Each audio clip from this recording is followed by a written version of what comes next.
जानते हैं, किंतु अतिथि होने का आचार व्यवहार नहीं जानते। देखते ही नहीं कि पांव किधर आ रहे हैं। मेहमानों को निमंत्रण दे देते हैं, परंतु ये तक नहीं जानते कि उनका मार्ग काटा नहीं जाता। कलिंग वासियों को किसी से सीखने की कोई आवश्यकता नहीं कि अतिथि सत्कार कैसे किया जाए। सबका ज्ञात नहीं, परंतु कुछ हैं जिन्हें सीखने की आवश्यकता है। बहुत अभिमान है स्वयं पर। हाँ, अभिमान मूर्खों का व्यसन होता है देवी, और वो व्यसन मुझे अभी तक लगा नहीं, परंतु उस व्यसन का प्रभाव आप पर अवश्य दिखाई देता है। इतना अहंकार! अरे आपके साथ विवाह करने वाली स्त्री केवल अश्रु बहाएगी। मेरी जीवन संगनी की चिंता करना छोड़िए, परंतु इतना अवश्य दिख रहा है कि जिससे भी आपका विवाह होगा उस पुरुष के मुख पर कभी मुस्कुराहट नहीं आएगी। प्रणिपात।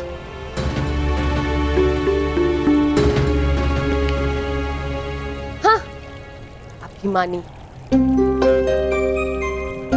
चलो, कम से कम ये तो ज्ञात हो गया कि राजकुमारी को किससे विवाह नहीं करना चाहिए।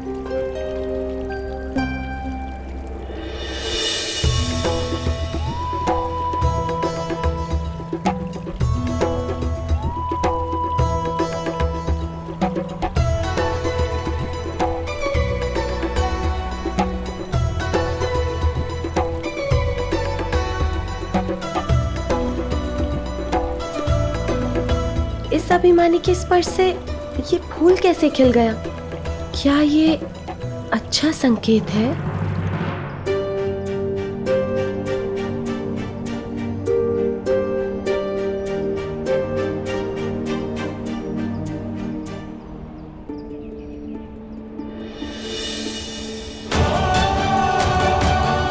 ये फूल कैसे मुरझा गया? क्या ये कोई बुरा संकेत है?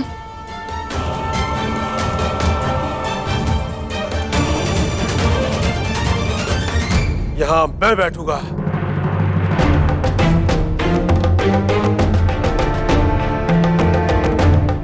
जहां मद्र नरेश की दृष्टि पड़ जाती है वो स्थल उसका हो जाता है चोलराज।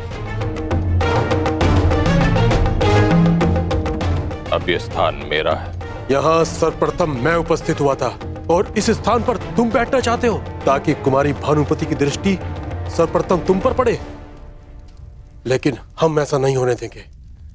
इस स्थान पर हम बैठेंगे। आप दर्पण देखा करे चोलराज, दरिद्रता आपके मुख पर विराजमान है और आप इस प्रथम स्थान पर विराजने आ गए। कहीं ऐसा ना हो कि राजकुमारी भानुमति आपको देखते ही भय से मूर्छित हो जाए।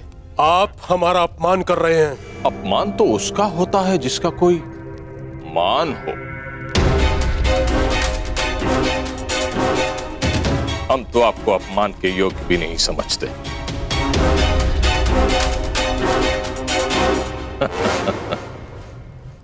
शांत मामा श्री। आप मध्य में बताइए हस्तिनापुर युवराज।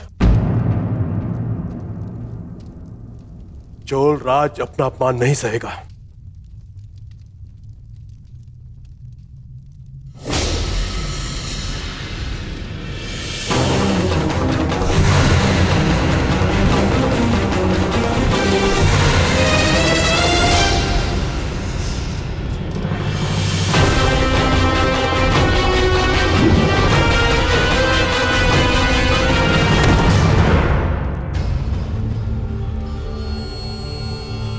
क्या हुआ चोलराज? उठो, प्रहार करो। मुझे क्षमा करें मद नरेश।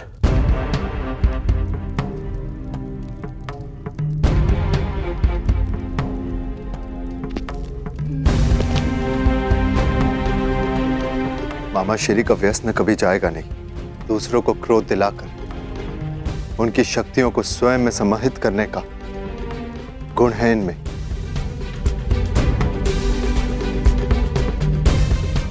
चलो अर्जुन।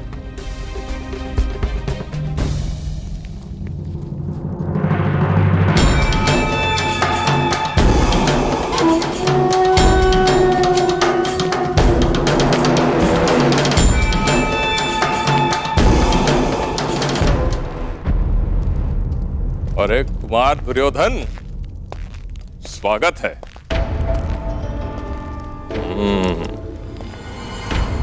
युवराज न बन पाने का क्षोभ आप स्वयंवर में विजय होकर दूर करना चाहते हो।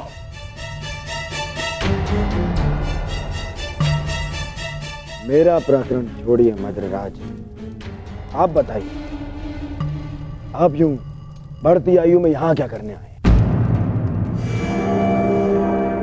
अरे हाँ, कहीं अपने आप को युवा सिद्ध करने के भ्रम को बनाए रखने के लिए?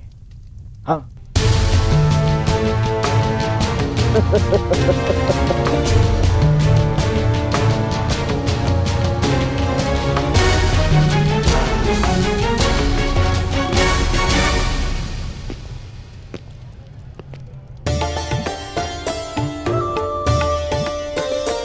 सखी, उसे देख रही हो? भूल से भी उसे मत चुनना अपना वर, बहुत ही अभिमानी है।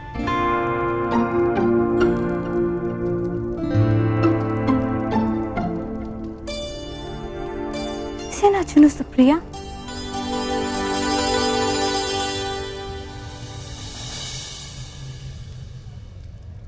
अब जाने दो, वैसे भी वो उनमें सम्मिलित है ही नहीं जो आपसे विवाह करने के इच्छुक हैं। तो इस पे तुम्हारा मुंह क्यों खिल उठा? लगता है जैसे उसे तुमने पहले से ही पसंद कर रखा है। नहीं सखी, ऐसा नहीं है।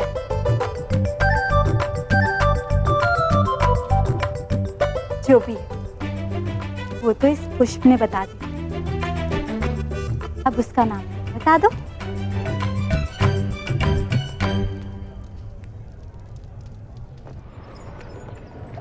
वृषाली।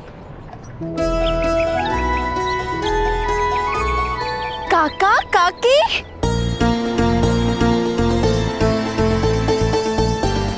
सौभाग्यवती शालिनी भाव। सदा सुखी।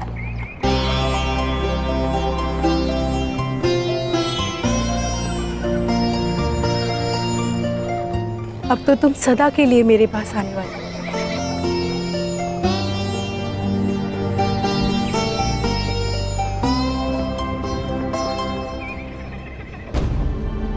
काकी, पिताश्री नहीं आए?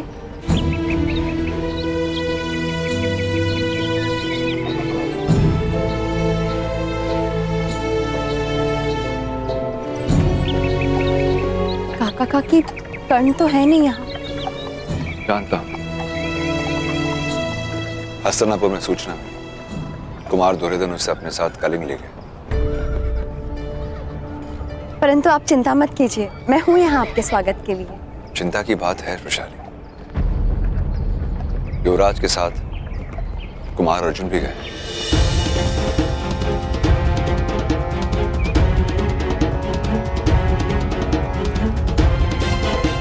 और वहां उन दोनों को रोकने के लिए ना महामहिम भीष्म है, ना ही आचार्य ध्रुव। कहीं कर्ण और कुमार अर्जुन के बीच कोई टकराव हुई, कुछ भी हो सकता है।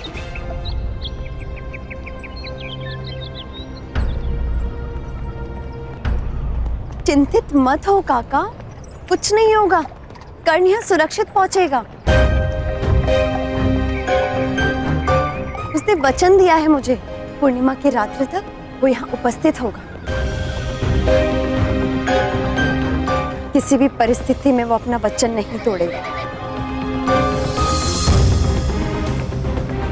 क्योंकि उसका नाम कर्ण है। नाम तो ज्ञात नहीं है सखी, किंतु अहंकारी अवश्य है। कलिंग की राजसभा में आप सभी आगंतुकों का हम स्वागत करते हैं।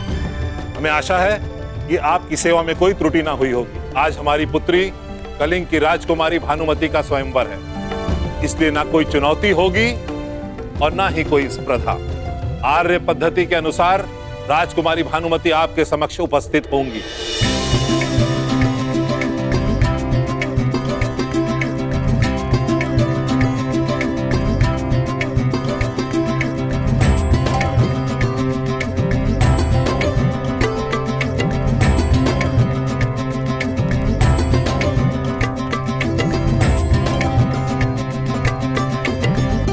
मेरी पुत्री भानुमति आप सभी का परिचय जानेगी और जिस किसी को वो अपना वर चुनेंगी उसी के साथ उनका विवाह संपन्न होगा। राजकुमारी भानुमति, आगे बढ़ो।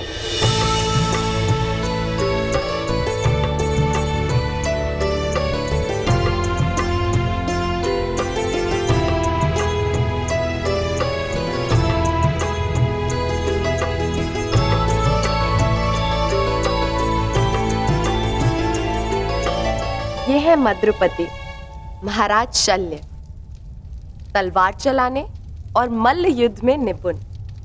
इनका युद्ध कौशल समस्त आर्यवर्त में विख्यात है।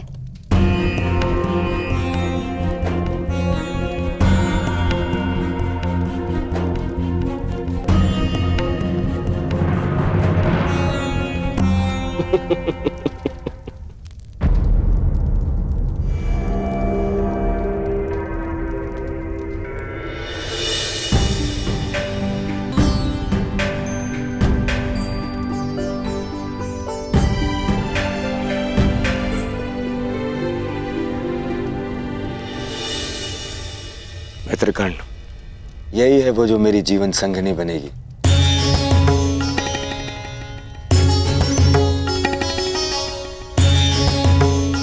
कदाचित पूर्णिमा के पश्चात हम दोनों का विवाह एक साथ ही होगा।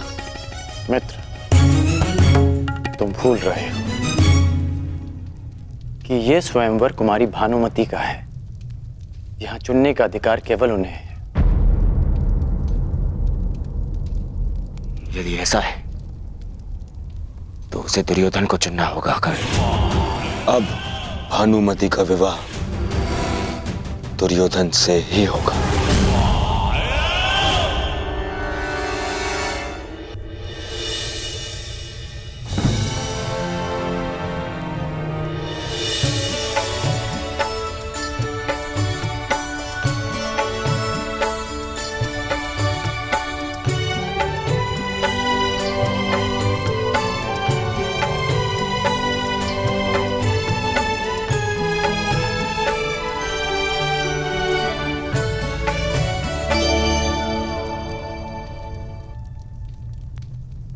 आप इनके पीछे क्यों खड़े हैं?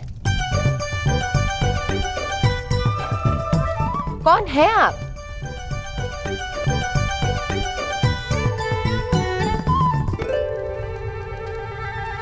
मैं कर्ण हूं। कर्ण?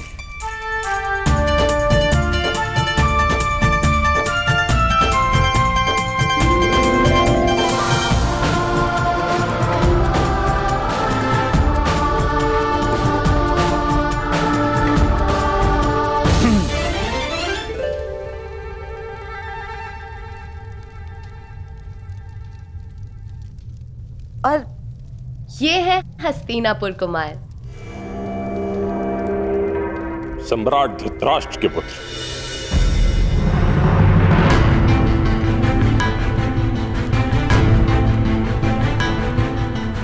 ये लगभग यहां अनामंत्रित ही हैं। ये ना तो कहीं के राजा हैं, ना ही युवराज। मैं कलिंग नरेश से पूछना चाहता हूं कि फिर इन्हें इस स्वयंवर में आने की अनुमति क्यों दी गई?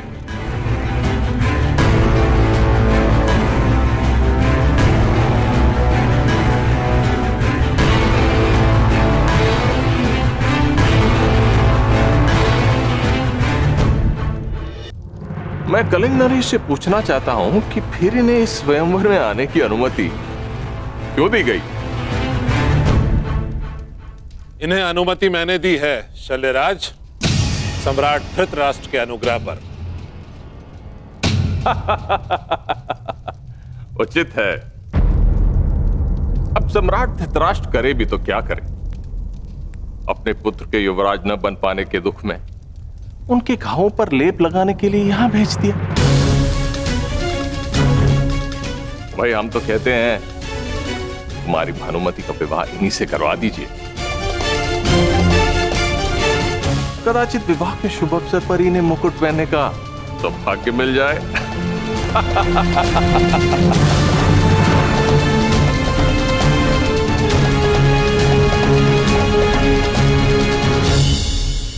राजकुमारी भानुमति किससे विवाह करेगी ये उसका अधिकार है, आपका नहीं शल्यराज।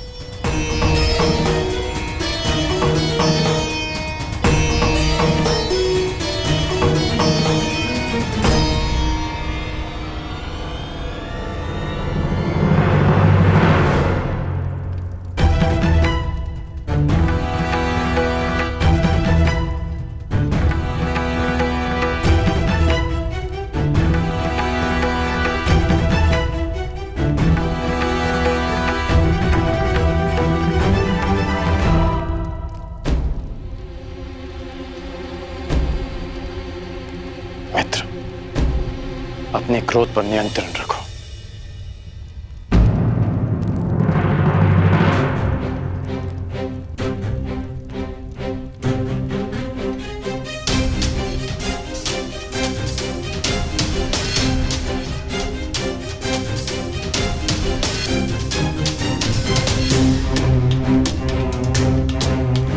पांडव नामक कांटे के वृक्ष से अगला शूल तुम्हें न चुभ जाए, इसलिए युधिष्ठिर से पहले तुम्हें विवाह करना ही होगा। बस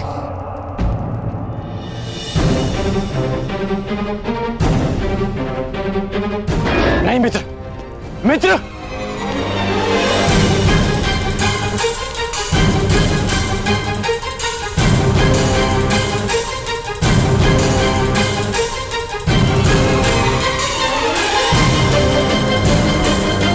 यह अपराध है,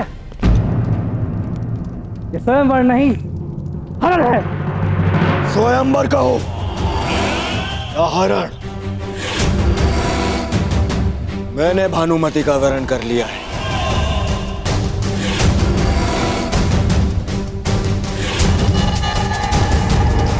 और अब भानुमति का विवाह मुझसे होगा, दुर्योधन से।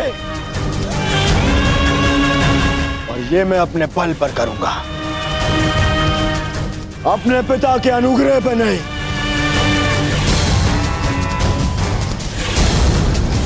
तुम में से जिसकी भी बाहु में बल हो, वो मुझे रोकने का प्रयास कर सकता है। सावधान दुर्योधन!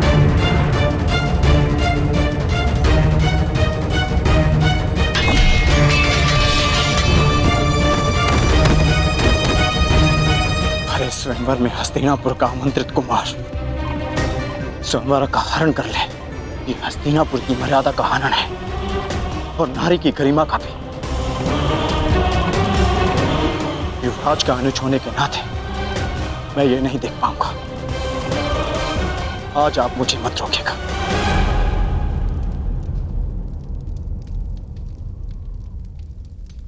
सावधान दुर्योधन!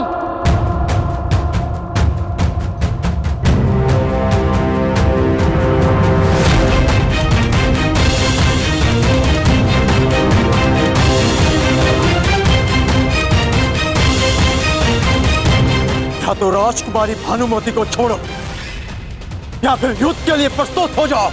अब मैं भानुमति को छोड़ूंगा और न ही तुम्हारे साथ मैं युद्ध करूंगा अर्जुन।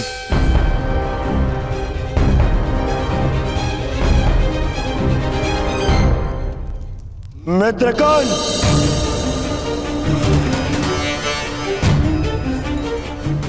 जिस प्रयोजन से मैं तुम्हें साथ लाया हूं उसे सिद्ध करो।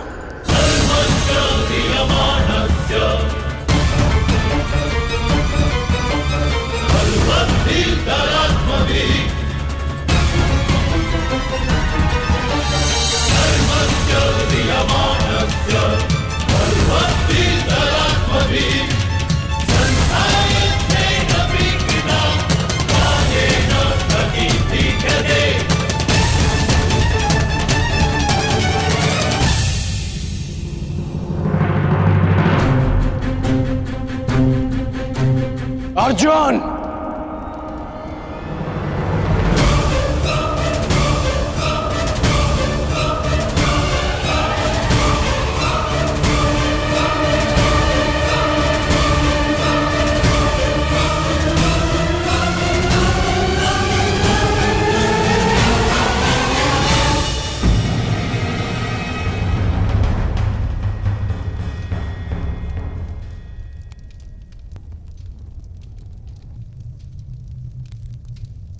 आज तुमसे ये युद्ध मेरा मंतव्य नहीं, कर्तव्य है। मैं यहां कुमार दुर्योधन की ढाल बनकर आया हूं।